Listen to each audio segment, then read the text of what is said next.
Burger steak na may kamote, gravy at egg. Uy, tara magluto tayo. Hello mga mi! Ayan, for today video guys, magluluto ako ng burger steak na may gravy, kamote at egg. Ito pala yung lunch namin. Kaya ayan, nagumpisa na nga ako hiwa ng mga bawang. At dahil wala nga akong patatas, kamote ang ginamit ko. Katapos nga naprito ang mga kamote, inumpisahan ko na nga ifritong mga patty. Pagkatapos nga bawang para mas masarap, ilagay sa ating patty. And then, itong gravy, nilagyan ko rin nga ng mushroom yan. And egg. Tatlo kami, kaya tatlong egg din.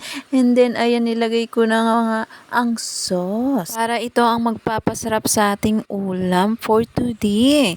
And then, nilagyan ko nga rin ng mga bawang. Yan yung pinito kong bawang para talagang yung sa Jollibee. Ganun. At dahil tapos na nga ako magluto niyan, ayan, nilagay ko na nga sa pinggan yan at amin nang kakainin. Kain po tayo. At pagkatapos nga namin magdasal is nilagyan ko na nga yung aking pinggan. Sinunod ko nga yung itlog at gravy na may mushroom.